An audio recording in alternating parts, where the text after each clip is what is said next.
다질리언 차를 말하다 11번째 시간입니다.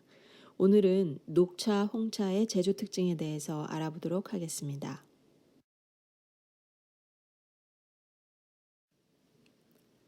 그린티 살펴볼까요? 최근 들어서 건강식품으로도 관심을 모으고 있는 녹차입니다. 보기만 해도 싱그러운 자연의 색 녹색이지요. 녹차는 겉모습만으로도 제다법을 구별할 수 있습니다. 차잎이 길쭉길쭉 바늘 같은 모습을 한 선명한 녹색을 보인다면 그것은 증제 녹차입니다. 또 콩나물 구부러지듯이 살짝 휘어져 있고 조금 어두운 녹갈색 분위기를 보인다면 그 녹차는 덕금 녹차입니다. 한국과 중국은 덕금식 녹차를 많이 생산하고 있고 일본은 증제 녹차를 주로 생산하고 있습니다. 녹차는 차잎을 수확하자마자 차잎의 산화 효소를 불활성화시키는 작업을 초기 단계에 거치게 되는데요. 그 방법은 스팀 터널을 1분 정도 통과시키거나 100도가 넘는 고열로 달궈진 팬에 차잎을 일정 시간 가열하기도 합니다. 스팀 터널 방식은 증제 녹차에서 주로 사용되고요. 팬에 가열하는 방식은 덕금 녹차 제조에 사용됩니다. 그 자세한 온도와 시간은 제조업자의 비밀일 것이지만 방법이 무엇이든지 차잎의 산화효소는 100도가 넘는 고열을 만나면 불활성화됩니다.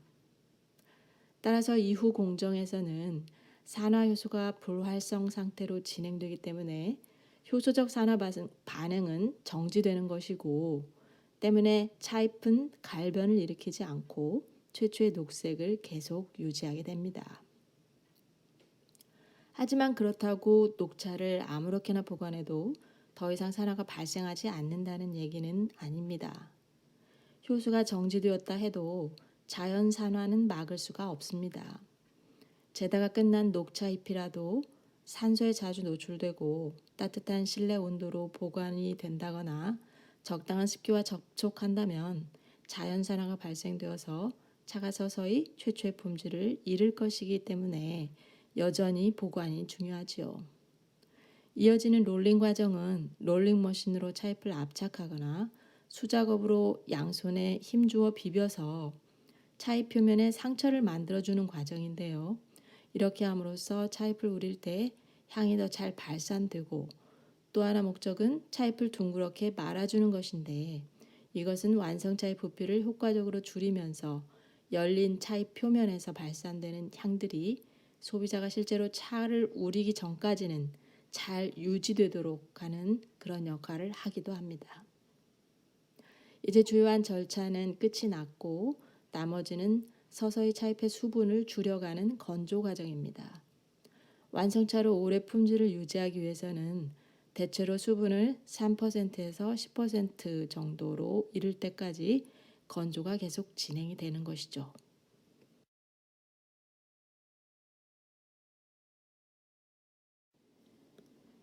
홍차로 가보겠습니다. 전 세계에서 가장 많이 마시는 차는 뭐니 해도 홍차입니다. 차 한잔 하시겠어요? 라고 할 때 그 차가 홍차를 의미하지 않는 국가는 대략 중국, 일본 정도밖에 없습니다. 무심코 홍차라고 부르다가 이것의 영문 명칭이 블랙티라는 것을 처음 알게 되던 날 참 황당했던 기억이 나네요. 어쨌거나 한중일이 모두 같이 홍차라고 부르는 요 녀석의 영어 이름은 블랙티입니다.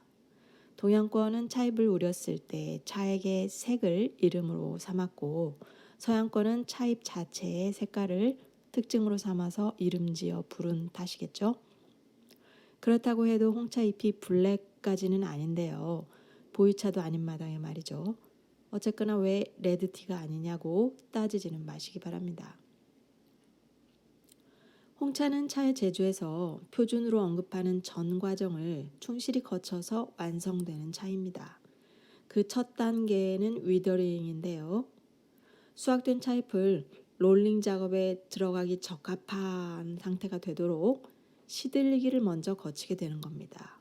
잘 시들지 않은 채 롤링을 하게 되면 차잎이 통립 상태를 유지하지 못하고 부서져 버리거든요. 시들리기 과정에서 보통은 50% 정도 수분이 제거되기 때문에 2단계가 지나면은 최초 무게의 절반으로 차입의 전체 볼륨이 줄어들게 됩니다. 시들리기 단계에서 몇 퍼센트의 수분을 제거하는 것을 목표로 할지, 또 어느 정도 온도로 시들리기를 할지, 그런 것들은 제조업자의 생각에 달린 것인데요. 보통 45도 정도의 열풍을 사용해서 12시간에서 18시간 정도 진행이 됩니다. 롤링은 수작업 홍차인 오소독스를 제조하는 경우에도 머신을 사용합니다. 차잎을 누르고 비비고 많은 과정을 거치면서 차잎의 표면에 상처를 만들어주면 이 다음 단계인 산화 반응에서 훨씬 더 활발한 반응이 일어나게 되는 거죠. 롤링 과정에서 공기 중에 노출된 폴리페놀 등 차입 성분이 산소를 만나게 되면 차입의 산화 효소의 도움을 받아서 산화작용이 시작됩니다. 이 산화 과정은 홍차 품질을 좌우하는 가장 중요한 단계이고 보통은 45분에서 3시간 정도 진행이 되는데 온도 설정은 21도에서 한 30도 정도로 합니다. 이 단계에서 홍차는 갈색으로 변하게 되고 차입 성분도 변하게 됩니다. 적절한 순간에 산화를 멈추는 것은 완성차의 품질에 가장 큰 영향을 미친다고 할 수 있지요. 이제 중요한 일들은 모두 끝났고 수분을 날리는 일만 남았습니다. 차잎의 잔여 수분이 3%에서 10% 수준이 되도록 건조시키고 포장하면 홍차가 완성됩니다.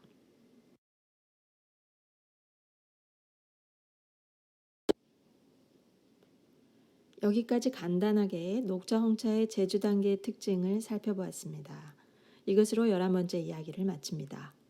다지려는 차를 마시는 여러분을 응원합니다. 다음 시간까지 즐거운 티타임 되세요.